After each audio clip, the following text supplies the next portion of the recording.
ሊያሳጣን ሁሉን ያለንን ሊነጥቀን እሱ የሰጠንን ይችላልና መውሰድ ከቶ አይበድልም ሳንወድ አካል ቢጎል ሰውነት ቢርቅ ፍጹም ጤንነት በልብ ተስፋ እስካለ ብስራት ያዘለ ቀን አለ። አልሐምዱሊላህ አልሐምዱሊላህ ምስጋና ላንተ ይሁን አላህ። አሰላሙ አለይኩም ወራህመቱላሂ ወበረካቱሁ። ውድና የተከበራችሁ ቤተሰቦች እንዴት ናችሁ? ከኔ ጋር አልሐምዱሊላህ። ልብ አንጠልጣይ እውነተኛ የፍቅር ታሪክ ጤዛው ፍቅሬ የተሰኘውን ክፍል 13 ይዤላችሁ መጥቻለሁኝ። ቪዲዮውን ላይክ በማድረግ ጀምሮ እስከ መጨረሻው ድረስ አብራችሁን ቆዩ፣ ትማሩበታላችሁ።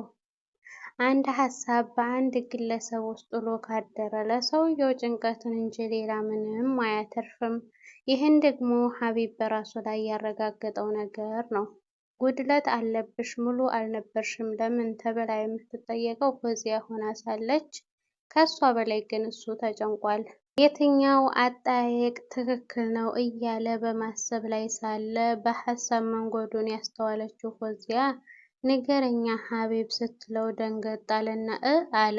የፈለከውን ጠይቀኝ ሁቢ፣ ማወቅ ያለብክን ሁሉ ነግረሃለሁ፣ ካንተ ምንም የምደብቀው ነገር የለኝም አለችው። እሱ እንደሆነ አፉን ይዞታል። ቅንነቷ፣ መልካምነቷ አንደበቱን አሰርስሮታል። ፍቅር አሰጣጧ ልቡን ምንም ሳያስቀር እንዲሰጣት አስገድዶታል። ምክንያቱም ፎዚያ ሲበዛ ብልህ ናት። ዛሬ ሲቀርባትና ሲወዳት ብቻ ሳይሆን ያኔም በትዳራቸው ላይ የጨለማ ጹልመትን ሲያጠላባት እንደ አባቱ ገዳይ ሲጠላትና ሲያመናጭቃት በነበረችበት ጊዜ እንኳን እሱን ከማፍቀር አልቦዘነችም ነበር። ሲወጣም ሆነ ሲገባ እንክብካቤ ማብዛት፣ ያንን ክፉ ፊት ተቋቁማ በክፉ ንግግሩ ውስጧ እየደማ በመቻልና በመታገስ ትዳሯን በቋፍም ቢሆን አቆይታለች። በተለይ የአንዱ ቀን ስድቡ ልቧን ላይሽር የሰበረበት ዕለት የሚረሳ አልነበረም።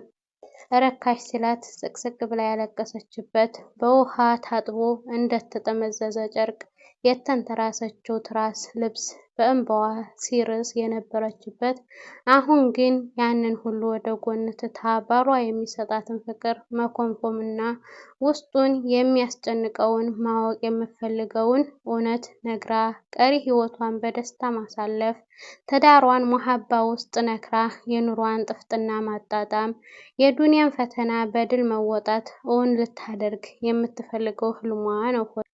ፎዚዬ አላት በድጋሚ ስሟን አቆላመጠ።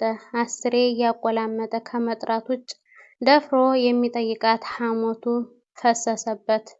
ወየ ውዴ አታስጨንቀኝ፣ የፈለግከውን ጠይቀኝ፣ እኔ ምንም ቅር አይለኝም እያለች እንደ ህፃን ልጅ ታደፋፍረው ያዘች። ውስጡ ታምቆ የቆየው የሀሳብ ምክር በሞቃት ትንፋሹ እፍ ብሎ ከወጣ በኋላ ፎዚዬ መጀመሪያ ያገባሁሽ ሰሞን ላንቺ ያለኝ ፍቅር ወደር የማይገኝለት እና በቀላሉ የማይተመን ነበር። እመኒኝ ማሬ፣ አሁንም ያ ስሜት ውስጤ ላይ አለ። አይን አይኑን እያየች ጆሮዋን ልቧንም ከፍታ ከማዳመጥ ውጭ የሚጠይቃትንና ማወቅ ያለበትን ነገር ምን እንደሆነ በውል አላወቀችም። ንግግሩን ቀጥሏል። ሀቢብቲ በጣም ነው የምወድሽ፣ ከልቤ ማፈቅርሻለሁ። ነገር ግን አንድ ውስጤን የሚከነክነኝ ነገር አለ። የማስበው ሀሳብ ስላንቺ የምገምተው እንደ ሰደድ እሳት ውስጤን እየፈጀ ከሚጨርሰኝ አውጥቼ በግልጽ ልጠይቅሽ እፈልጋለሁ። ሲናገር እውነትም የሆነ ውስጡን የሚረብሸው ነገር እንዳለ ያስታውቅበታል። ለሷ ፍቅር እንዳይሰጣትና እንድጠላት ያደረገው አሁን የሚነግራት ነገር እንደሆነ አላጣቸውም። ይበልጥ ለማወቅ ጓጓች። ውስጡን በሚያራራ ሁኔታ ድምጿን ቀነስ አድርጋ በልሆሳሳ ምንድነው እሱ የኔ ውድ፣ ምንድነው ውስጥህን የሚከነክንህ አለችው። ፖዚቲ አንቺ ከኔ በብዙ ነገር ትሻያለሽ። በዚህም ላንቺ የነበረኝ ቦታ እጅግ የገነነ ነበር።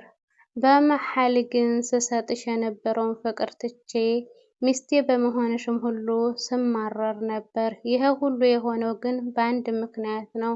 አሁን ላይ ከሀተታው ይበልጥ መስማት የፈለገችው ሊጠላባት የቻለው ምክንያት ስለነበረው እኮ ምንድነው ምክንያትህ ብላ በንግግሩ መሃል ገባች።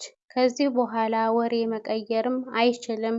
ዳር ላይ ስለደረሰ ሊጠይቃት የሚፈልገውን በግልጽ ሊጠይቃት ወሰነ። እንደምንም ከራሱ ጋር ታገለና ክብረ ብሎ ቃሉን ሳይጨርሰው ስልኩ ጠራ። እዝ እዝ እዝ ንግግሩን አቋረጠና የደዋዩን ማንነት ሲያይ ስልኩ ላይ ሐምዛ ብሎ የመዘገበው ስልክ ቁጥር የጓደኛው ሐምዛ ነበር። ፎዚያ ውስጧን የቁጣ ክብሪት ንደቷን ጫረው። ቅስሟ የተሰበረ ያክል አንገቷን ወደ ታች ደፋችና በእጇ መዳፍ አገጯን ደገፍ አደረገች። ኦ ፎዚ ለሐምዛ ቆየሁባቸው ብሎ ሊያነጋግረው የሚችለውን ቁልፍ ተጭኖ ሄሎ አለ። ፎዚን በተቀመጠችበት ትቷት ስልኩን እያነጋገረ ቁም ሳጥኑ ወዳለበት ክፍል ገባ። ምን ሊጠይቀኝ ነበር ብላ ሀቢብ ገና ከቤት ሳይወጣ ጭንቀቷን ጀመረችው። እስከ ዛሬ ትዳሬን የበጠበጥኩት እኔው ራሴ ነኝ ማለት ነው እያለች ያሳለፈችውንና የተጓዘችበትን ከሰላም የራቀችበትን መንገድ እያስታወሰች ራሷን ትረግም ገባች። ቆይ ግን ምክንያቱ ምን ነበር? ክብረ ብሎ የጀመረው ምን ሊል ነበር? የምን ክብረ ነው? በዚህ መሃል ሀቢብ ልብሱን ለብሶ ከውስጥ ብቅ አለ። ፎዚም ተነሳችና ወደ እሱ ተጠጋች። ሀቢብ አለችው። አሁን ፈርታለች። ሀቢብ ደግሞ ግማሽ አክሉን የሀሳብ ቁልል ወደ እሷ ንዶ ስላጋባባት ትንሽ እረፍት የተሰማው ይመስላል። ሀሳቡ ሙሉ ለሙሉ ባይገልጽላትም ስለጀመረው ከሐምዛ ዘንድ ሲመለስ መጨረስ እንደሚችል እና ተነጋግረው ችግራቸውን እንደሚፈቱት አምኗል። ወይ የኔ ቆንጆ ብሎ ፀጉሯን በአንድ እጁ እንደ መዳበስ አደረጋት። እሷም የሸሚዙን ኮሌታ እንደ ማስተካከል እያደረገች አይኖቹ ላይ አንከባለለቻቸው ይላል የዛሬው ፓርት።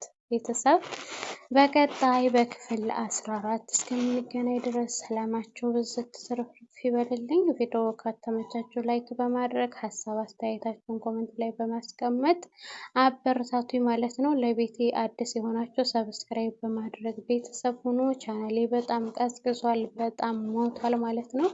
ላይክ አድርጉልኝ ማለት ነው። ውድ ቤተሰቦቼ በጣም ወዳችኋለሁ፣ አከብራችኋለሁ። በአዲስ ስራ በቀጣይ ክፍል እስከምንገናኝ ድረስ ሰላማችሁ ይብዛ። ባይ ባይ። አሰላሙ አለይኩም ወራህመቱላሂ ወበረካቱሁ።